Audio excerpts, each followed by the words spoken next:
Travel is more than just ticking off countries. It's about the people, the culture, the food, the moments. I'm Pippa Hudson, and on Wonder the World, I invite you to join me every week as we explore destinations both near and far, with the help of fellow adventurers who share their unique travel stories.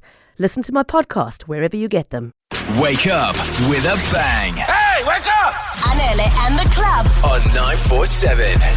But right now, let's go into my mailbox. Choo into my mailbox where you guys send me all of your love letters, compliments, complaints. All of it is welcome. We'll read every single one. Listen to this one from Werner. Gather around. Kill the music. Kill the music. I want everyone to hear this. Werner says, "Hi guys, I am getting married over the long weekend in June. My future father-in-law asked me if he could have a surprise solo dance with my future mother-in-law right at the beginning of the reception, just the two of them, because he would like to redo their first dance. And he'd like, us to announce the special moment and doesn't want anyone else joining them on the dance floor." So he wants to open the dance floor. Yes. Ah. At Wow. the beginning, Yes. before I've had my dance with my husband. Yeah. I'm not opposed to the idea altogether, but if you could have it later, after the dance floor's opened, after I've opened the dance floor at my wedding, my once in a lifetime, and then maybe later towards, like, after there's been a couple of dances, da-da-da-da-da-da-da. So, sometimes the dance floor goes a bit quiet, people go mingle, they go to the bar. There you can have it. But why does he want it to be announced? To me, it's a flat no. No, dad-in-law, sorry. You may renew your vows with your wife at your own time. We'll attend. We'll be there. But this is my wedding with my wife. We are the reason people are here today. You're going to have a dance with your daughter. You're going to be in the spotlight. No, absolutely not. Well, I think that this is the problem, because obviously Van is looking at his future in-laws and he's going, You don't want to you don't want to ruffle the feathers Oh. before. I mean, we're about to step into this thing, and now you're going to. And it seems like a simple request, doesn't it? It's not a simple request. You know what? It is a simple request, but the fact remains is that once upon a time he had his moment. In this time, he had his wedding day. This is now our wedding day. It's not. It's not about you. Then renew your vows with your own party. That's what I'm saying. And also, please bear in mind that he has to now pick a song. So on top of all think about it. He's not just saying he wants to dance to any song. He wants a special moment where he picks a song where he dances with his wife at someone else's wedding. He doesn't want anyone else on the dance floor. And he wants an announcement. He claps once. Look, I can see where Vanna's coming from, because obviously he's a little stressed about this. The father-in-law's made a request. Who's paying for the wedding? Who traditionally pays? It's the bride's... Yes, the bride's family bride's pays for family. it. So he's the guy paying, the father-in-law. Still not permission to make such a selfish request. That's the word for it. It's selfish. But I do hear what Frank is saying, is that I feel like when it comes to weddings, there are a lot of concessions to be made, because if you say no to one thing that may be simple and small to you, it could actually end up you spending the next 20 years of your life trying to gain background. Yeah, because it becomes a big thing. Yeah. So in this situation, I agree with Cindy. I think let's move you can't open. That's my job. But we can move you out in the running order till later in the evening. You're going to, I think, with a wedding, you're going to make compromises, hey? Somewhere along the line, you're going to start saying, okay, fine.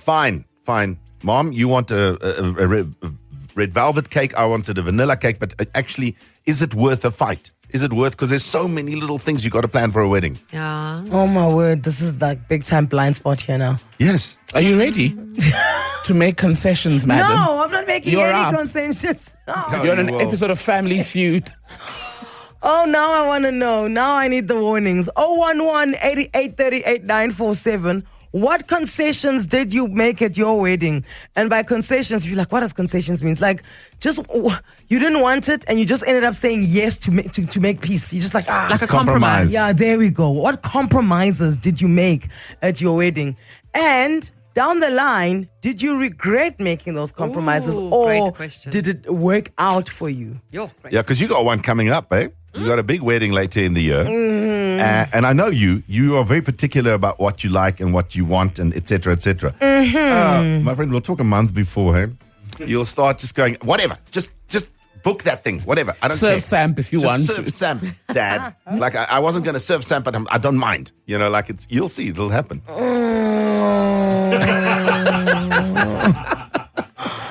084-0000-947. Send us a voice note. What compromises did you make? What silly requests were made to you about your big day, and you were hell-bent that you're never gonna allow it a few weeks later? Whatever. Just do it just to keep the peace. Just to keep the peace. I can't. Leave me alone. Yeah. I'm fatigued. Because you called it right. I suppose when you're planning something like this, you do get to a point where you've got decision fatigue. Absolutely. Where you just don't want to make any more decisions. You're like, you know what? Just do what you want. Just, Dad, have the first dance with your wife. Heck, have our first dance as well. Heck, do you want to come through the bridal squad? Heck, do you want to walk down the aisle? Heck, Tani Marti can sit where she wants to sit. I don't care anymore. renew your vows. Right before we give our vows, you guys step right up. It's a post parade of a wedding. It's a commune of a wedding, and we're all getting married. Werner should get his future wife to tell the daddy that it's not going to happen because he cannot hold it against her. They can announce it and make it special and stuff. It's okay. For me, weddings and stuff are festivities for everyone to have. I compromised letting my father walk me down the aisle when I really didn't want to. And as of today, 2 years after my wedding, we don't even speak to each other. So, yeah, I should have let somebody else do that. I made a huge concession for my wedding. My now husband and I had been together for 10, 11 years and decided after listening to one of your shows that we are just going to do it. And when we told my father-in-law, he said, no, but you've got to have your uncle and you've got to have this one. And what was supposed to be 16 people turned out to be 50. Yeah. There you There go. we I'm go. sorry. I just felt like we caught a straight bullet there. Did you feel that? Now you said, and then after I your took your shows. advice. Ooh. You see, the one lady where she says her dad now walks down the aisle when she didn't want her dad to walk down the aisle. I've said it to you guys before. You guys like to treat your events as the UN. Eh? Yeah, kumbaya moments. Yeah, kumbaya moments. Now you're using big events to solve family feuds. If there's a feud in the family coming up to a big event, the feud must feud. We'll deal with it after we have the anniversary and the graduation and the birthday. It's guys, I say this all the time. It's not at the General Assembly. I don't have to hang out with you because we're family. Ashley, good morning. Good morning. How are you, Ashley? I'm well, thanks, and you? I just got a little bit of what's in Nyongo in English? No, I don't know how to translate it at the moment. Just a little bit of sour taste, like at the back of my mouth, just looking at Ashley's story. Ashley, what compromise did you have at your wedding? So initially we decided that we didn't want kids at our wedding because, we were still very young. We didn't have kids. So we thought that not only are we wanting to save on the kids' expenses, but we could use that money on our honeymoon. Yeah. But then we received a whole bunch of responses saying, no, sorry, kids not allowed. Because it was a away wedding, it was a bit of an issue. So we had to invite the kids. Okay, so they were willing to pay extra costs in travel to bring their kids with them, and this is why you were just like, okay, fine, bring your kids then. So they weren't going to be paying for their head or for their seat, but they'd be paying for the accommodation to stay over and then make it a whole little family holiday. How many kids?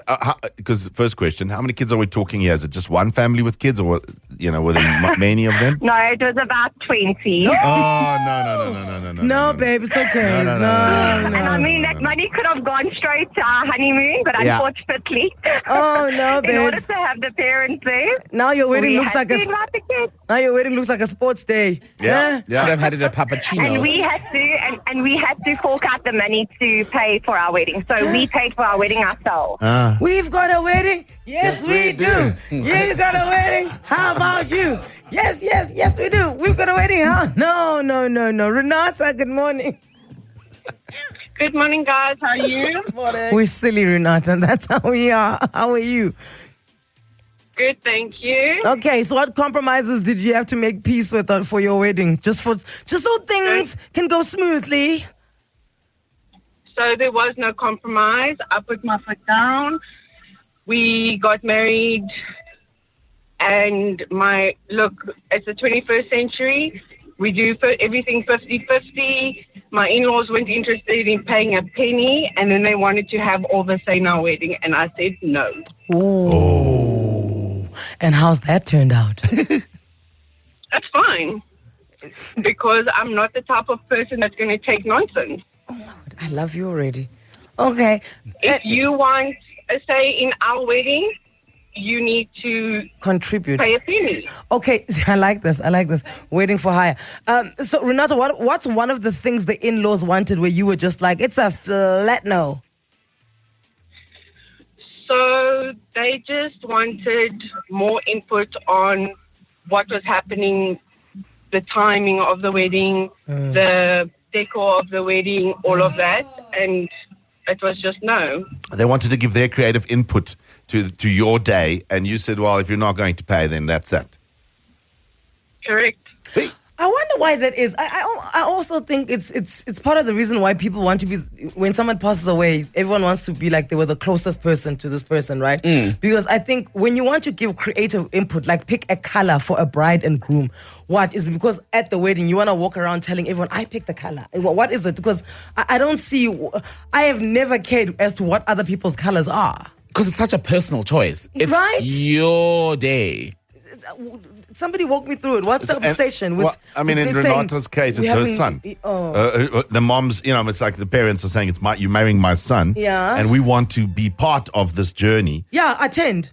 Well, and then she's obviously said, well, you can't be part of the organization. You can take a journey home if you want to travel. I think they were literally telling her what they think the decor should be, and she was paying for it. But guys, that's why you must strike fear into your future in-laws on the first meeting.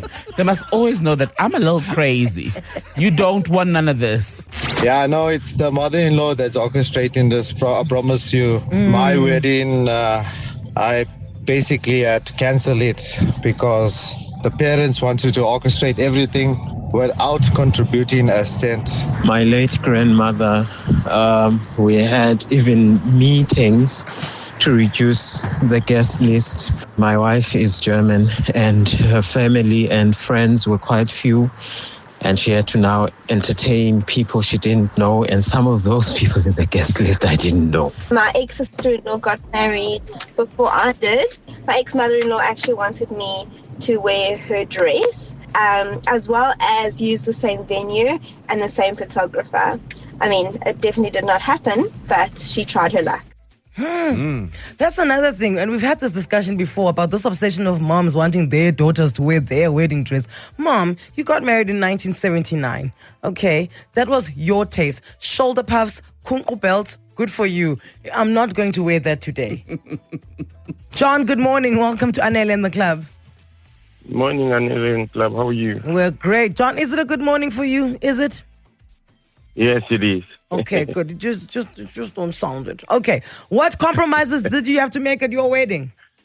We had to compromise our honeymoon suite, which we booked so many months ago. Because? And we booked it separately. Then the auntie that was organizing the wedding had to take it and give it to another auntie who came alone. So and where did you and your wife sleep on the first night as husband and wife? We slept in a different room, which was not the honeymoon one, and then there were 2 single beds. Then why didn't the aunt go sleep there? Auntie just did that thing on his own. And to make things worse, he wanted to make our wedding cake, and we said, no, you can't. And then somebody else made it for us. She kept it for 6 months after the wedding. We didn't even know it was still there until we came to visit. Then she brings it out of the deep freezer. We said, no, this is witchcraft. Yeah, okay. And where's this auntie now? Are you still like on talking? Yes, we still talking. We're still talking, but we keep our distance. Yeah, she's an absolute bully. The couple, guys. They pushed the couple out of the wedding suite. Yes. She was not even there when we booked it. How did she know? Guys, some of you lack boundaries. Sometimes you must just say no, hey? Even to the 70-year-old. Nothing is going to happen. They're not going to be around for longer anyway. She's not wrong. And that's the thing, guys.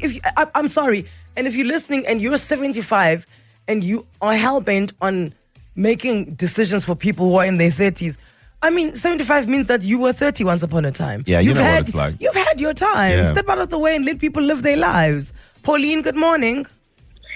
Hi, good morning. Hey, it's Rama. Oh, shame, Pauline. And you sound like you're so sweet. So what compromises do you have to make at your wedding? Well, it's funny now, but back then it wasn't. I was going through the worst time. But one, my dad decided to pay damages 32 years later because he wanted to give me away with his own surname and not mine. For him to walk me down the aisle, he had to give me away with his surname. That was one. Two, we had to change the venue because as black people, apparently, we had to get married in Makaya and not the venue that we wanted because we wanted something more fancy, more intimate. Like a vineyard. And they said that we had to, yes, so they said we had to go to our village home. And bear in mind that the church that we got married in, because it's the only church in the village, it wasn't even complete. We had to make plans to see how we're going to cover the place, how we're going to make it pretty. My dress wasn't my choice either. I think the last time I called, I shared that my friends helped me pay for that, for the dress. But originally the dress that I wore was not what I actually wanted because I had my idea. But my stepmother, my stepmother said that I should look like a princess on the day. So I should wear a princess-looking dress. But because I was like out of, strength of fighting anymore, I just had to do what they wanted. We literally compromised the whole wedding day. If I could, it wasn't our wedding; it was theirs. Okay, so just to top it all off, one last thing. Yeah. We slept in a car on our wedding day. You slept in the car because? Because my cousin decided he's going to drive without a license. He got an accident in our wedding car, so we had to go fetch him on our wedding night with my stepmother and my father, who decided but they're not going to even assist us with anything on the day because we were apparently responsible for him taking our car to go drop off his friends far away. So, we had no honeymoon. We slept in the car. Are you and your husband still married? Because I was going to say, if I believed in signs, this wouldn't be the wedding. Happily married because of all the trauma. It's called the trauma bond. You guys are bound to each other for life now. Okay, just one more question for Pauline. Pauline, the stepmother who told you what dress to wear, she's married to the guy who insisted on his surname 32 years after he didn't care that you have his surname. But just checking. Wow. Yeah, dude. no, they're still married. They've been married for as long as I can remember. But I mean, we're not really on good terms. We never were. It's just because now it's getting married, and now they thought, oh my goodness, our first daughter is getting married. We need to do something, and they wanted to be a part of it. And because we're Christian, so we just didn't want to have that hate thing on our wedding time. We just decided, it's fine. Let's just let them be a part of the wedding. It's all good. And This is exactly when Anele says a wedding is not the place to sort out any family feuds or problems that's been happening. I'm telling you, if there is a family member or members you do not get along with, trust me, your wedding is not the time to try and solve it. Because this happens. Because we're still both coming with that air of animosity towards each other. Wow. And a wedding is no time to be harboring animosity. I think what also happens is you give more than you normally would, precisely because you're now nursing an already fractured relationship. And you're trying to be the bigger person. The last thing I want to be on my wedding is the bigger person. I'm on a diet as a result. Say goodbye now. Back to making your morning. Anele and the club. I love this show. On 947. Look who pulled up for a catch-up. It's really here from 947 Afternoons. And if you're here, it means you've got taste. Go ahead, enjoy the moment you missed. But don't ghost me. Weekdays, 12 to 3 p.m. on 947. I'm loud and way more fun in real time. And there's more audio magic waiting for you right here on Prime Media Plus.